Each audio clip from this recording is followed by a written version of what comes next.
Pior que, mano, você desenvolveu na internet uma referência poderosa, né? Você virou, tipo, o cartório da verdade. Nossa, o fiscal da mentira, que né, o Gaules me chamou, né? O fiscal de mentira. Pois é. Cara, eu acho isso interessante, né? Essa persona digital, né? Mas é uma merda. Cara, é complicado. Primeiro que assim, eu penso assim, cara, você tá... que você quer, vamos supor, você tá em dúvida entre um cara que você acompanha na internet. Eu quero saber se o cara mentiu. Ok, tem um canal que clama, que ele faz análises e tal, ele mostra, por mais que eu me esforce, eu mostro ali a referência científica, coloco ali a explicação, nunca afirmo, o cara é um mentiroso, nunca coloco opinião pessoal, juízo de valores, nada. Mas, cara, eu acho complicado você confiar 100% numa pessoa. Eu acho assim...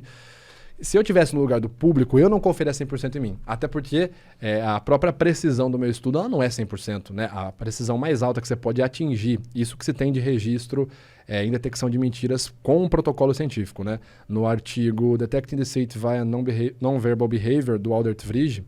O cara é super nerd. Super, ultra nerd, né, cara? Tem que saber isso aí, cara. O professor Aldert Vrij, professor emérito, inclusive da Faculdade da Pensilvânia, ele mostra a precisão mais alta que você pode ter analisando a linguagem corporal, num contexto onde a pessoa está sobre uma situação high stakes, ela está ali no contexto que ela pode receber uma recompensa ou uma punição, e você está vendo esse vídeo, e não em tempo real, porque em tempo real a precisão cai bastante também, você pode chegar a 90%. Então, assim, mesmo se eu fizer a análise perfeita, ainda tem 10% que são problemáticos, entendeu? Então, assim, cara, assiste Metaforando, show. Mas entenda o seguinte, análise de linguagem corporal é uma forma de você entender uma situação, não é a prova absoluta. Até porque, falando da minha profissão, né, eu gero laudos de análise não verbal, observando ali a detecção de mentiras. Quando eu gero um laudo, eu indico, olha, baseado em X conjuntos de sinais não verbais que essa pessoa demonstrou, eu afirmo com X% de precisão que essa pessoa está com um comportamento incongruente, 80%, 70%, 90%, tal. Eu faço um levantamento. Ainda assim eu não vou lá e falo, esse cara tá mentindo por causa de... Porque, cara, não tem como. A única pessoa que sabe se mentiu é ela, certo? Não tem como entrar na sua mente e ler tua mente.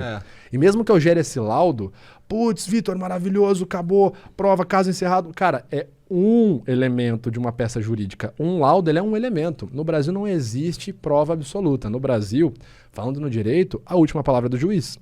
Se o cara... Cara, assim, tem casos absurdos. Se o cara chegar e falar, eu confesso, fui eu que matei, fui eu que estuprei. Se tiver uma confissão, que é um tipo de prova, ela ainda assim, o caso pode ser anulado, a prova pode ser anulada, o cara pode não ganhar ou não perder, se ele quiser perder o caso, porque é a última palavra é do juiz. Tem casos assim, inclusive falando da confissão, o cara pode ter confessado por se sentir coagido também, isso não quer dizer muita coisa. E o juiz aqui no Brasil, além dele ter essa palavra máxima, tem muitos casos que são absurdos no direito. Por exemplo, o cara vai e tem um exame de DNA, que em teoria é um exame direto, certo? E se for o teu DNA, ok. Ainda assim tem casos que o exame de DNA é anulado. Entendeu? Então, assim, em resumo... E esses casos acontecem no mundo inteiro? Cara, no mundo inteiro. Entendi. É que tem um ponto muito complicado, cara. No Brasil, a gente não tem muito recurso. Falando assim, especificamente do direito, não tem muito recurso. Então, aquela coisa que a galera imagina... O Vitor Santos é o cara que chega com um terno numa sala de interrogatório, bota a prancheta na mesa e fala, cadê o baiano? Isso não existe, tá ligado? Cara, isso não existe. Nosso governo, nosso estado, ele não tem verba pra fazer isso. Dificilmente uma parte privada vai querer investir nisso. Tem uma estatística aí que, tipo, 80 e não sei quantos % dos homicídios não são solucionados. Sim, o Brasil é... Cara, assim, esses dados, infelizmente, são muito altos no Brasil. Sim, acho que é acima de 80%. É meio absurdo, né, mano? É meio absurdo. Tipo, a chance de eu matar alguém e ser pego é muito menor do que eu sair livre. Sim. Tipo, é um incentivo pra matar as pessoas, mano. Não sei se é um incentivo pra matar, mas realmente é um dado bem complicado. É uma expressiva muito complicada. Tipo, pelo menos se eu tô na minha vida e a opção matar surge, se eu tenho uma chance em 5 de ser preso, essa opção fica um pouco mais... Se eu sou um psicopata ou um cara que tá apto à violência, tá ligado? Não e tem muita gente... E, cara, vamos ser sinceros, eu não sou a favor da violência, o caralho. Mas eu tenho certeza que todos aqui nessa mesa são capazes de ser bastante violentos. Em situações específicas, a violência é necessária. Claro. Isso é, inclusive, o próprio Tim Larkin, escritor, ex-SEAL oficial da Marinha Americana, no livro When Violence is the Answer, ele descreve.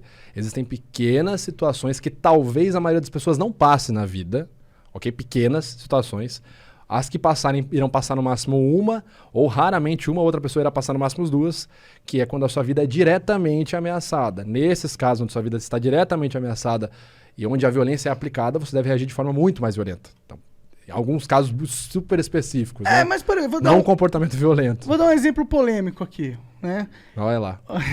Se preparem. Vou tomar água. Por exemplo, um cara acabou de estuprar tua filha, tá ligado?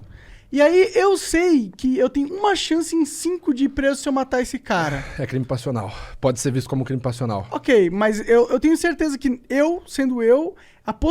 essa opção se abre bem mais se eu estando no Brasil do que eu estando nos Estados Unidos, tá ligado? Se abre pra você se ferrar ou não? Não, se abre pra eu escolher essa opção, sacou? Tá, porque assim, o direito no Brasil ele é muito... Cara, e isso não são palavras nem minhas, né? Eu gravei recentemente um vídeo com o professor da Universidade Federal de Minas Gerais, o Dr.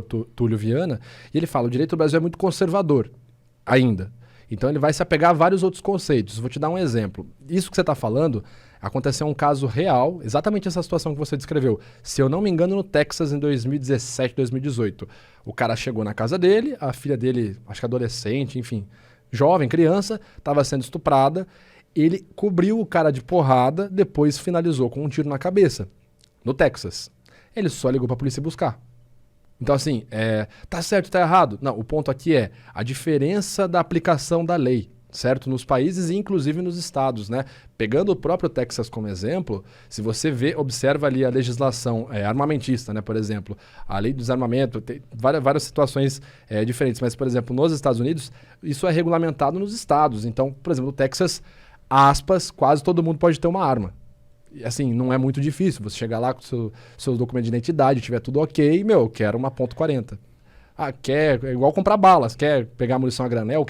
Qual munição você quer? Special? Mais P? O quê? Você pode ter um arsenal dentro de casa. Sim. São vários pormenores, mas em essência é muito interessante esse ponto da aplicação da lei. Uhum. Né? É muito diferente no Brasil, cara. Eu, pessoalmente, gosto bastante da filosofia do Texas. Do Trânsito de Texas. Eu acho que deveria ser. A gente ia copiar um pouquinho essa filosofia. É complicado.